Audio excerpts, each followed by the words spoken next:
नाजरीन, किसान की बात में मैं डॉक्टर मोहम्मद अजहर नवाज आपकी खिदमत में हाजिर हूँ। अक्सर दोस्त पूछते हैं कि बागात में हल चलाना चाहिए या नहीं चलाना चाहिए, इसके फ़ायदे क्या हैं और इसके नुकसानात क्या हैं। आज हम इसी मौजू पे बात करेंगे।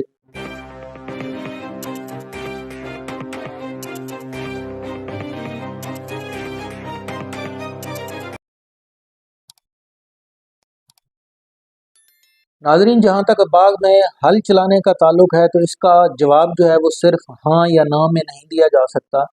हमने ये देखना है कि बाग में हल चलाने का हमें फ़ायदा होगा या हमें नुकसान होगा। तो हम मजमूई तौर पर देखेंगे कि हमारी ज़मीन कैसी है, हमारा इलाका कौन सा है और जड़ी बूटियाँ या बाकी चीज़ों को कंट्रोल करने में हमारे अखराजात कितने आ रहे हैं। तब हम जो है ये डिसाइड करेंगे कि हम बाग में हल चलाएं या ना चलाएं। जहाँ तक बाग में हल चलाने का फ़ायदा है तो सबसे बड़ा फ़ायदा यही है, और ये इसी वजह से जो है बागात में हमारे किसान भाई जो है हल चलाते हैं कि हम जड़ी बूटियों को कंट्रोल कर सकें। तो सबसे बड़ी वजह यही होती है कि जब आप हल चलाएंगे तो उससे आपको फ़ायदा यही होगा कि आपका बाग साफ हो जाएगा और उसमें जड़ी बूटियां जो हैं उनको आप कंट्रोल कर लें। इसके अलावा हल चलाने का दूसरा फ़ायदा ये होता है कि जड़ों को जो है ऑक्सीजन की दस्तियाबी बेहतर हो जाती है। और बाग दोस्त नोट करते हैं कि जब हल चलाए जाते हैं बाग में तो उसके बाद जो है पौधों की सूरत हाल या उनकी सेहत जो है उसमें बेहतरी आना शुरू हो जाती है। तो ये दूसरा फ़ायदा है।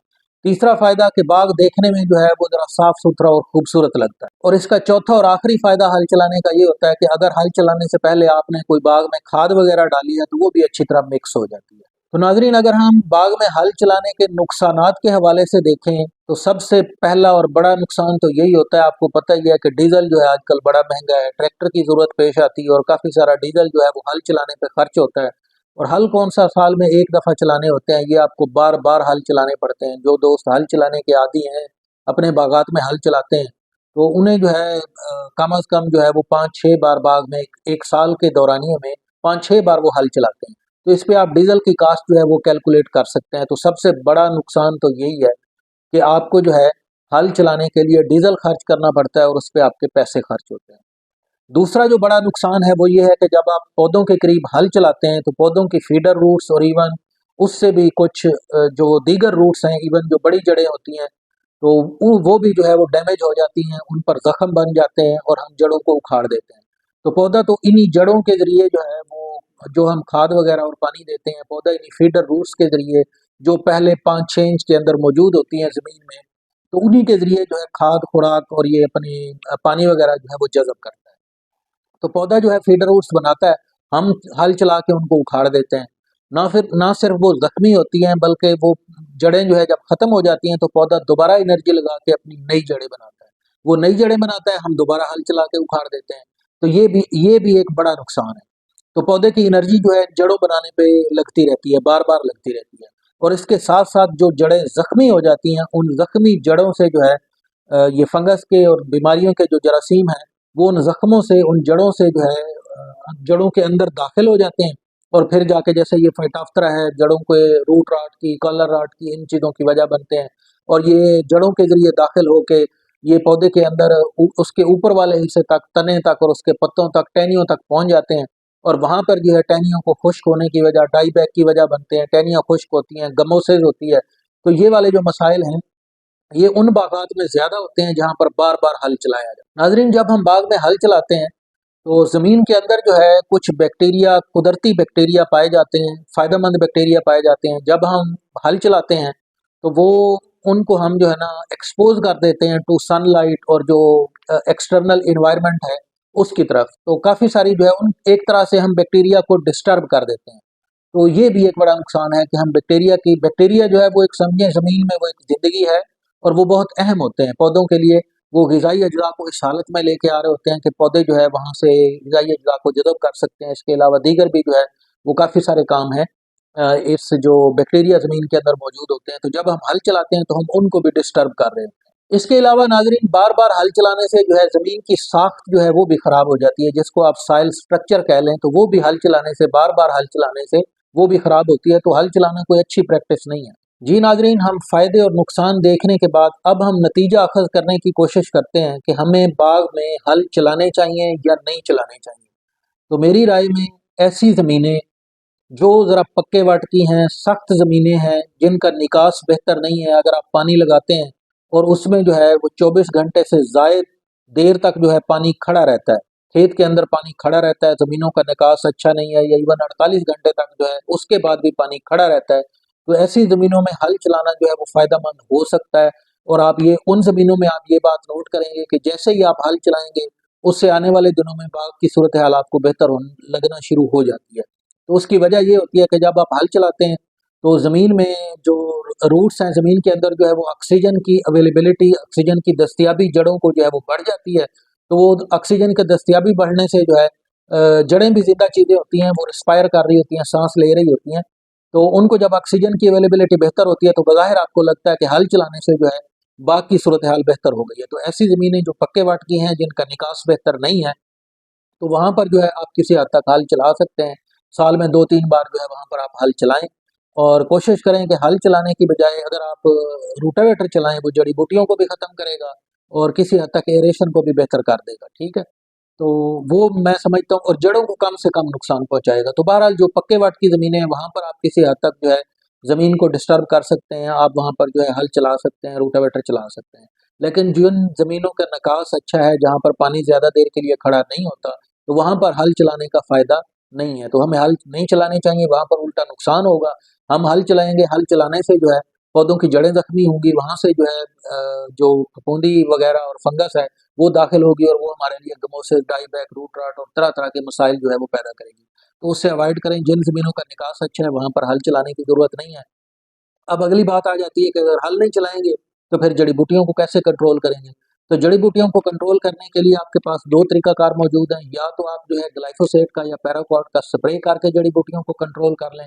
वो जड़ी-बूटियाँ वहाँ पर जो है मर जाएँगी और उधर ही गल-सड़ के जो है ज़मीन के अंदर नामियाती मादा बढ़ाएँगी। एक तो ये तरीकाकार है। अगर आप चाहते हैं इसको भी अडॉप्ट नहीं करना चाहते, कई लोगों का ख़्याल होता है कि ये जो ग्लाइफोसेट है या पैराक्वाट है, ग्लाइफोसेट के बारे में भी काफ़ी लोग कहते हैं कि ये ज़मीन को सख्त कर देती है और कुछ मसाइल पैदा करती है। वैसे इस तरह का मसला है नहीं। अगर इसको जो है ना रिकमेंडेड डोज़ के ऊपर जो है सही तरीके से इस्तेमाल किया जाए, तो ऐसा कोई इश्यू नहीं है, ये सारी दुनिया में इस्तेमाल होती है। तो कोई नेगेटिव रिपोर्ट्स इसके बारे में मौजूद नहीं हैं, जिनको आप मतलब मुस्तनद रिपोर्ट्स जो हैं वो मौजूद नहीं हैं। लेकिन अगर आप फिर भी जो है इसकी महँगी ज़रूर है, तो अगर आप इससे अवॉइड करना चाहते हैं, आप ये इस्तेमाल नहीं करना चाहते, तो फिर आप जो है जड़ी-बूटियों को कंट्रोल करने के लिए एक और तरीकाकार, जैसे ये स्लैशर नहीं होता, ये घास काटने वाली जो मशीन होती है, लॉन मोवर वगैरह, इस तरह की मशीन जो है वो बाग में आप जो है चला के जड़ी-बूटियों को कुतर के उधर ही फेंक दें, तो ये वक़्त के साथ गल-सड़ के जो है ज़मीन में नामियाती मादा बढ़ाने का बाइस भी बनेंगी, जो जो कि बहुत ज़रूरी है। वो न्यूट्रिएंट्स की अवेलेबिलिटी को बेहतर करता है, सॉइल स्ट्रक्चर को, सॉइल टेक्सचर को बेहतर करता है और पौधों का इसको बहुत ज़्यादा फ़ायदा होता है। तो वो जब भी जड़ी-बूटियाँ थोड़ी बड़ी हो जाएँ, आप वो स्लैशर चला दें।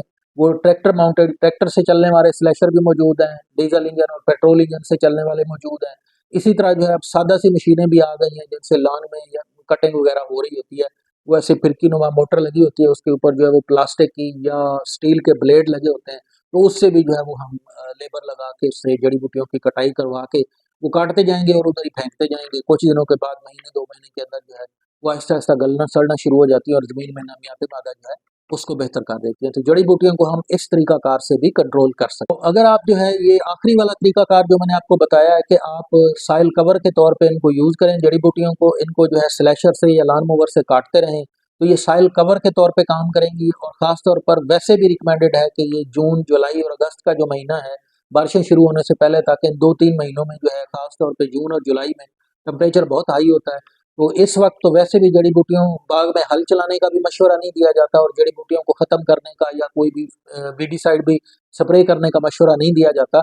इन 2 महीनों में जो है ये जड़ी-बूटियाँ बाग में अगर मौजूद हों, तो वो थोड़ा बहुत नमी को भी जो है वो बढ़ाती हैं और बाग के अंदर टेम्परेचर को कंट्रोल करने में हेल्प करती हैं।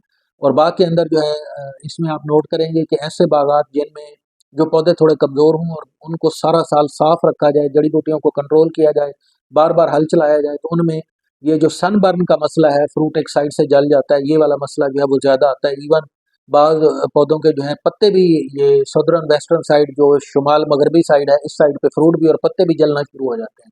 तो अगर जून-जुलाई में जड़ी-बूटियों को बाग से ना काटा जाए, तो ये सनबर्न वाला और पत्तों के जलने वाला मसला जो है, जो कि ख़ास तौर पर ग्रेपफ्रूट और ये जो सीडलेस लीमू है, इसमें ज़्यादा नोट किया जाता है। तो इसको भी कंट्रोल किया जा सकता है। इसी तरह ये मसला जो है मौसमी और सकरी उसमें भी मौजूद है, और किन्नू में भी जो है किसी हद तक मौजूद है। उसमें फ्रूट जल जाता है, पत्ते खैर जो है वो इसमें आमतौर पे नहीं जलते।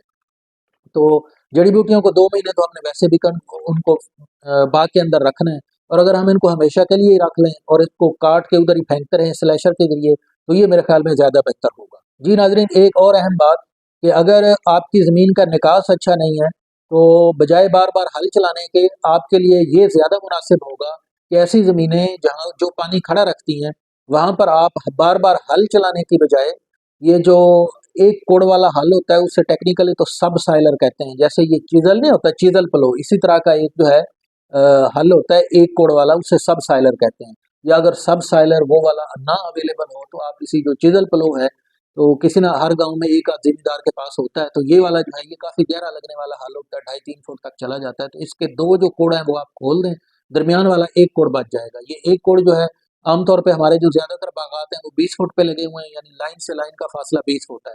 तो 2 लाइनों के बिल्कुल दरमियान में आप जो है वो एक कोड़ वाला हल जो है वो सीधा चला दें, तो ये 2.5-3 फुट तक जमीन को जो है वो खींचेगा। सिर्फ एक फाला है, उस जमीन को जो है उसको नरम कर देता है। वहां पर एक जो है नीचे अगर हार्ड पैन मौजूद है तो उसको तोड़ देता है।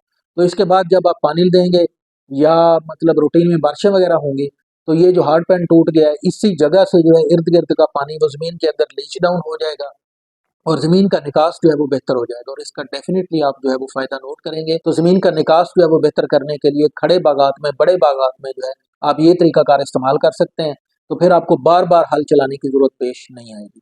तो नाज़रीन, उम्मीद है आपको ये मालूमात पसंद आई होंगी, तो वीडियो को लाइक और शेयर करना मत भूलिए, ताकि जो है बाकी दोस्तों तक भी ये मालूमात पहुँच जाएँ और वो भी अपने बागात को जो है वो बेहतर तौर पर मैनेज कर सकें।